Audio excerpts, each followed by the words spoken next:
Hello, ladies and gentlemen, theologians and trolls. Hey, I'm most of those things. I'd like to welcome you all today to an extraordinary event. I beg to differ, Andre. If the event you're hosting doesn't require me to put on pants, I refuse to call it extraordinary. Well, unless it's a very particular kind of event. Which I haven't done for a long time.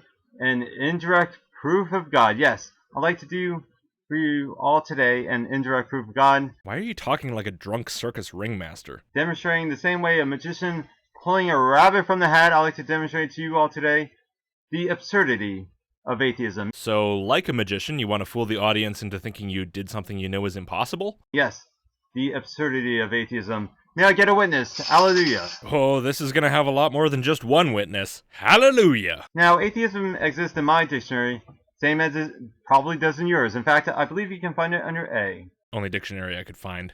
Atelia? Atelocerata? Atheronomorpha? Nope. Must be a bug. I'll call support. Regardless of what it says, though, an atheist typically comes back and says it's purely a negative claim and therefore has no burden of proof. So I would assume that at least one of the terms that atheists don't believe exist in actuality from the dictionary is in fact atheism. Okay, so support told me this is a biology dictionary, and apparently atheism isn't a biological term. Stupid IT guys always making excuses. Anyway, he said I should go try dictionary.com, and as it turns out, the term atheism actually does exist there. Go figure, right?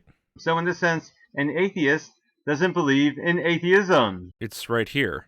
On the contrary, though, an atheist might say they believe that atheism exists, but if that's the case, it has a burden of proof, same as any other belief claim would have. In fact, you can find my burden of proof in regards to theism in any of my positive proof of God videos, which can be found on YouTube, and I suggest that you watch them in order to find out what they are. Okay, I might check that out later if I suddenly stop believing theism exists, but going back to atheism, are we still talking about the term? I mean, you said the term is in the dictionary, but then you asked me to prove it exists. So what are you asking me about? Are you asking me about atheism itself now? The state of not believing any gods exist? Because, I mean, I can try to prove to you that some people don't believe in God, but frankly, if you haven't come to that conclusion already, I'm not sure I can really help you out there.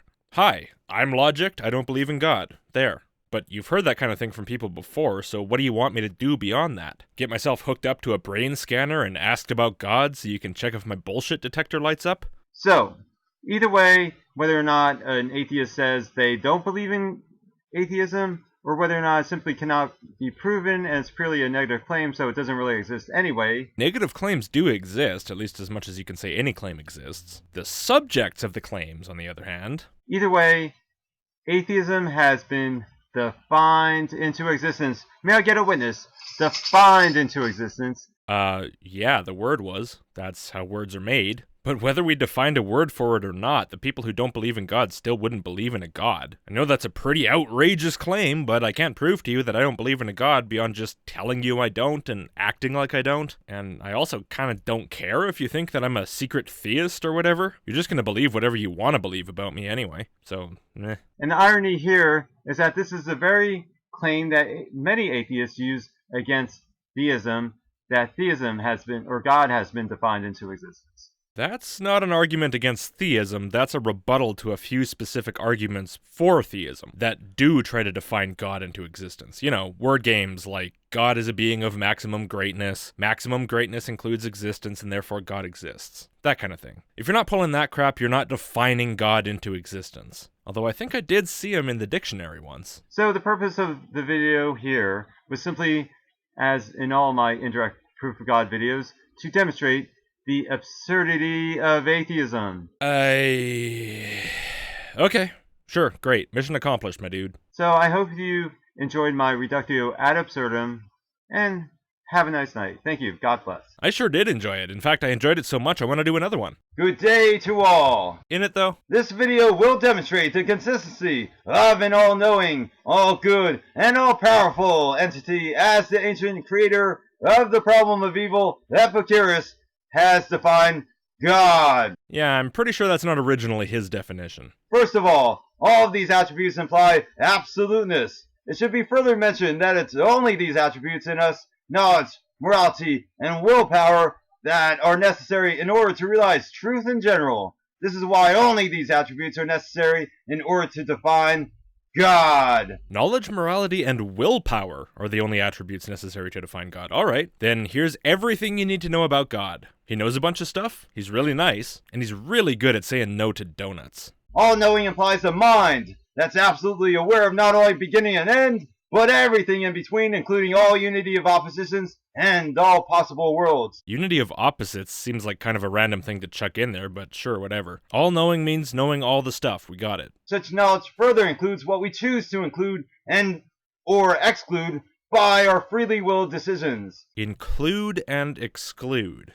From what? Are you just trying to say that all knowledge includes knowing what we're going to choose to do or not do? That's all I can think that you could possibly mean, but it's a far cry from what you actually said. Maybe take a break from the ringmaster routine and think a bit about how to express this clearly, eh? Such a God wouldn't have no other will but our own, in fact, since will on God's behalf would imply that she still wanted something done, and that would be inconsistent with all-powerfulness. I'm starting to think comprehensibility is inconsistent with you. So I'm guessing that what you mean is if God wanted to do something, and he's all-powerful, then he'd instantly fulfill his own will in its totality, and then because he'd got everything done that he would ever want to do, he would no longer have a will to do anything, and so we humans are the only beings who still have wills, who still want something as yet unachieved. If that's what you mean, I'm not sure why God would have to execute his entire will at once for it to be compatible with omnipotence. If you toss omniscience or timelessness in the pot, it could make sense, but omnipotence alone? Why? What if God wants to do one thing now and one thing later? Wouldn't the inability to exercise restraint be itself incompatible with omnipotence? Not to mention incompatible with the willpower you mentioned earlier. Audience, leave a comment if you have an idea why God having a will would be incompatible with omnipotence on its own, because I'm drawing a blank here. All good implies a mind as well,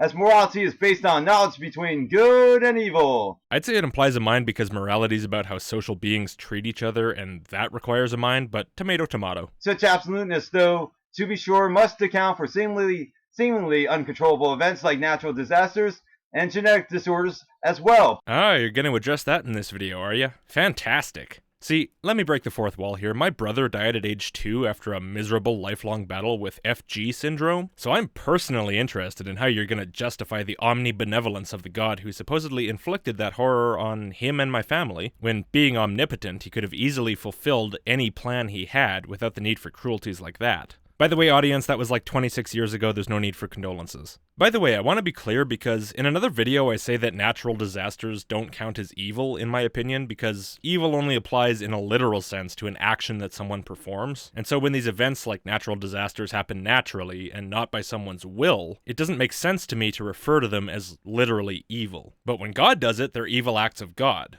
So it makes perfect sense. Okay, proceed. But God is only all good, otherwise that attribute wouldn't be absolute. Right. Nothing he ever did or created or caused could ever be bad, or his goodness could not be absolute. And yet... So how do these things occur, yet be consistent with God being all good, one may ask? I may? Oh, thank you very much. I shall. First of all, one must recognize that good by definition is a simplicity, a proposition of which its definition, in order to be affirmed as true, we must already know the definition of. What? To affirm that a word's definition is the true definition of the word, you need to know the definition you're affirming about? You're blowing my mind, Andre. This is the case as such knowledge of goodness itself appears to be innately inborn within us by nature. Yeah, I would say it is, but only to a limited extent. We're a social species because people have some amount of social instinct, generally. If we didn't have that, we wouldn't naturally form into groups and we wouldn't sit around discussing morality, which is just another word for ways we think we can get along with each other in societies. And that social instinct comprises a sort of morality starter pack built into most kids. You know, really basic stuff. Instinctive revulsion towards certain nasty actions, that kind of thing. But it's really limited, which is why parents have to teach kids what they should and shouldn't do. As a father of a 2-year-old, it's been really fascinating to watch my daughter try different things and find out that it's okay or be told that she's not supposed to do them and slowly develop the idea that she's not supposed to do them. And over time, as a result, she starts to act more like what we would consider a well-adjusted person. And how we think she should act is informed by our upbringing and philosophies, which in turn are heavily influenced by those of previous generations, both of ancestors and of writers and creators from all over the place, going back through thousands of years of cultural evolution leading up to our conceptions of good and bad. It always kind of baffles me just how much people seem to take the morality of their particular time and place and tribe for granted, as though it's somehow objectively true now and for all time, inbuilt into all human beings. You kind of seem to be saying that right now. I remember when I was a kid, I read a book by David Eddings, and I had to Google that to remember, where one of the characters thought that his people were smarter than all the other people because he thinks that everyone in the world thinks in his language, but before they talk, they have to translate their thoughts into their own, quote, barbarian gabble they call language, which makes them slow.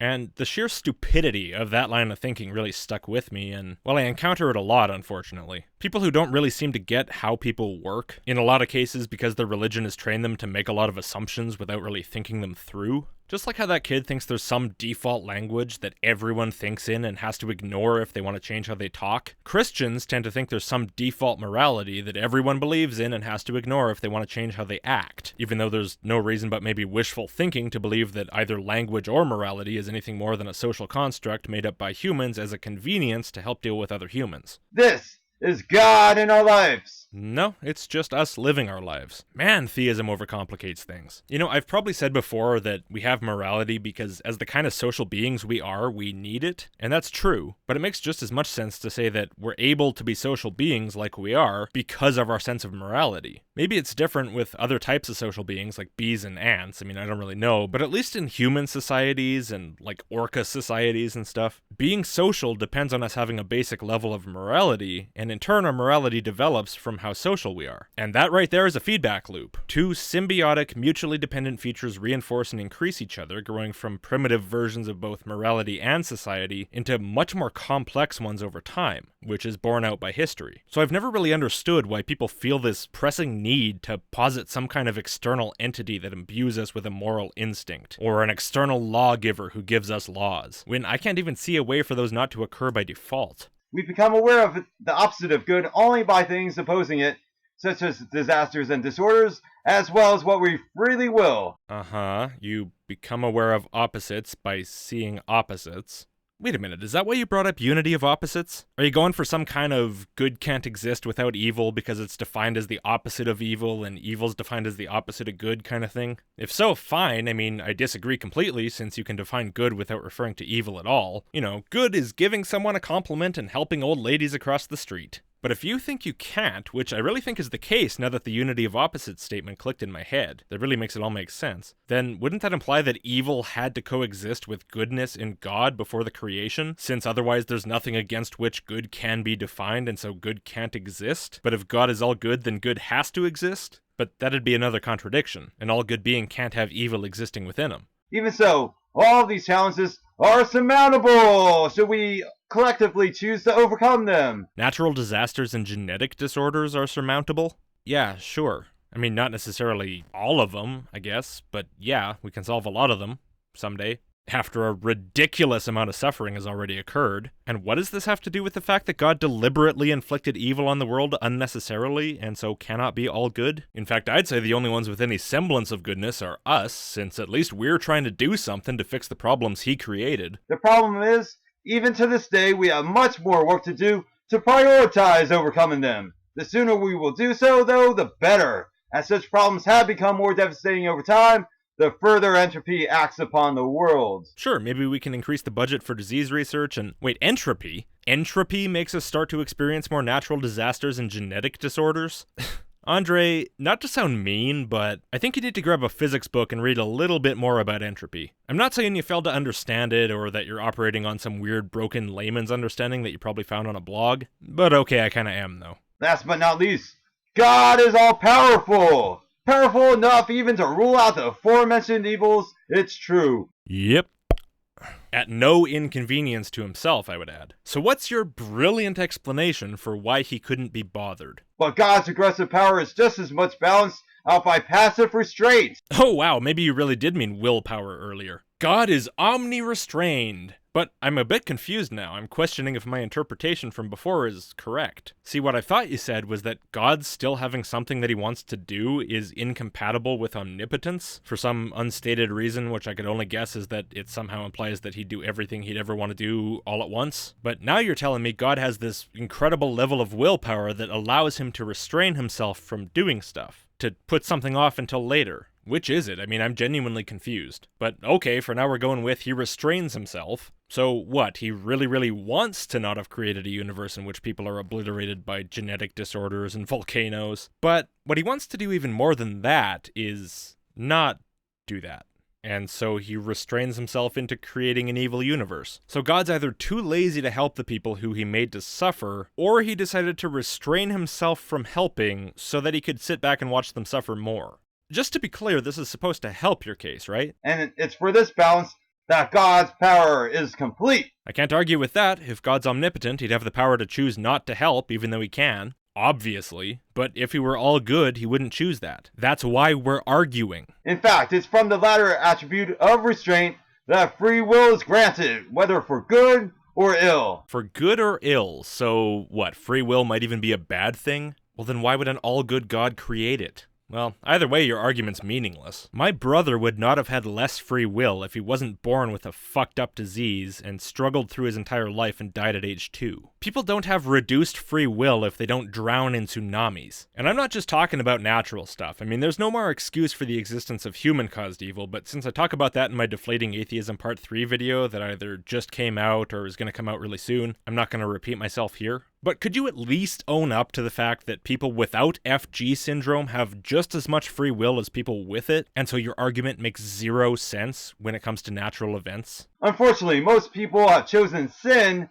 at least one time, if not enjoyed it for the short term. Many as well have profited by others' misfortunes. And therefore, an all-good God will restrain himself from helping to get rid of the natural disasters that he created in the first place. Because, some kind of reasons. Who knows? Who cares? Mercifully, God has it that any pain is soon forgotten, as it always is once it's over. I bet the Nazis used the same justification for the gas chambers they created. It is mercifully quick. They will forget the pain once it is over. Furthermore, only with God is justice assured, and any suffering inflicted by such evils will balance out eternally. Don't even get me started on the eternal balance when it comes to hell. Most people watching have probably heard one too many rants from me about that. Suffice to say, hell would be an infinite evil that would negate any of God's goodness. But as for heaven, okay, so what? People get an eternity without evil after they experience evil? Alright, but for God to be all good, there would be no evil at all. As you said, that attribute has to be absolute. And with the admission that any evil ever occurs in God's universe comes the admission that his goodness is not absolute, at least if he's all-knowing and all-powerful as well. You can't pry these things apart. That's kind of why the problem of evil is a thing, you know? Sinners! Whoa! Sinners should be mindful that those who lived only to please the senses will live on by that mindset, which they have chosen to lead in this lifetime.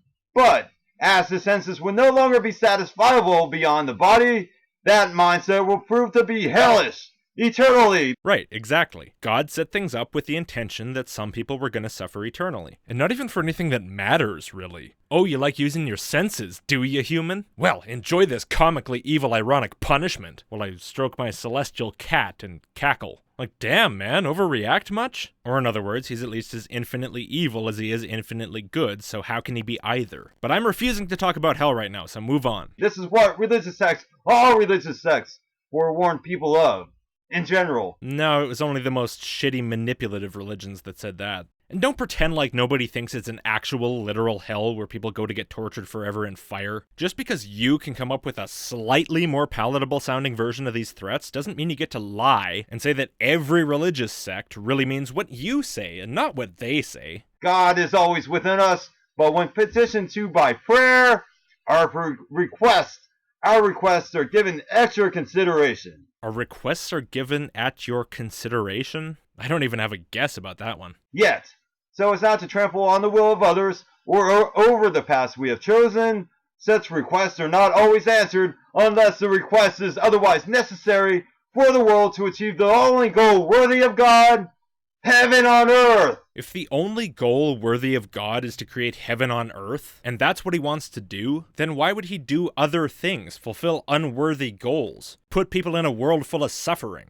The only thing accomplished by accomplishing a bunch of goals unworthy of him is that he caused insurmountable internal contradictions in his nature. What, did he just feel like being a logically incoherent mess of a being for a while? Is that what gods do when they party too hard? If God had given us such a place from the get-go, our godlike being would have been redundant.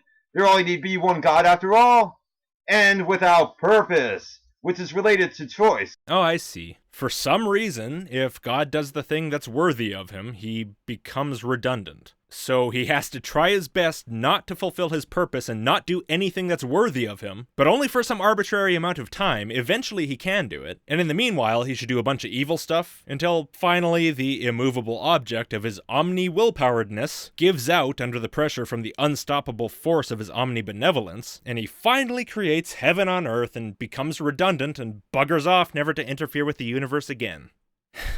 It is exactly these challenges that fulfill us and give us character in the manner in which we overcome the challenges. My brother wasn't terribly fulfilled. Didn't have any opportunity to develop character either. He lived a short, helpless, miserable life and he died. So God, the creator of everything, created this little game where the purpose that he arbitrarily made up for himself out of his infinite possible options was heaven on earth. But he decided that's too easy for an omnipotent being like me. I should make up a bunch of arbitrary rules to make it harder for myself. That'll be more fun, even though since I'm omnipotent it shouldn't be any more difficult. So he said, alright me, here are the rules. You can't just jump from the starting square to the heaven on earth square, that'd just be silly. No, you have to cross the planes of infinite evil, space by space, and draw a suffering challenge card for every game piece. And if they pass the challenge, you give them some heaven on earth fun bucks. And if a piece gets enough fun bucks by the end, it wins. And otherwise it gets to build infinite character by suffering forever. Hooray! But remember, God, if you don't restrain yourself and you accidentally jump to the last space, you'll fall into the pit of omni-redundancy and be trapped in the purposeless void forever. Oh no! Ha ha ha, what a fun game you invented for yourself to play. Although I kind of wish you'd amuse yourself with Monopoly pieces instead of real people's lives, though. Overall, the world is what we make of it. God has given us the power to provide meaning to this beautiful planet. And so far we have always chosen we can do better, including this present time. God's given us the power to provide meaning to the planet? What does that even mean? It's a planet. It's a place to live. Like a house. How do you provide meaning to it? But if you object to God not giving us heaven from the outset, despite how inconsistent that would have been, for unexplained reasons, realize that God granted you to likewise have the power to achieve this goal yourself, should you choose to work collectively with others in order to achieve it. Aw, ain't that nice? If you work together, you can, provide meaning to Earth. Maybe we're all supposed to get together and write a poem, I don't know. But remember, if the meaning you provide has anything to do with the senses, you're going to hell, so don't screw up. Have fun, you stupid game pieces. So, I hope this demonstration of the consistency of absolute knowledge, morality, and will in one being proves to you that God is possible. Nope, the parts I could actually make sense of just brought up more contradictions without resolving any of the ones they were supposed to, and the rest of it was incomprehensible gibberish. But good try. Feel free to comment. I will. In fact, I have. Thank you. You're welcome. If you liked this video, I recommend that you visit list.logicked.com, type in your email, and from then on you'll get emails about my videos one day early. Saves you from having to rely on YouTube's stupid notifications, saves me from losing most of my audience in the event of who knows what. It's a win-win for everybody. And subscribe, like, all that stuff. Follow me on Twitter @Logicked, and if you really like my videos, consider supporting me on Patreon. The people you're seeing on the screen right now are the $5 and up patrons. They get each video at least 2 days early, and they and everybody else who supports me through Patreon and PayPal are the best. They're the reason this channel keeps on motoring along, so thanks everybody. And I guess that's it, I'll see you soon.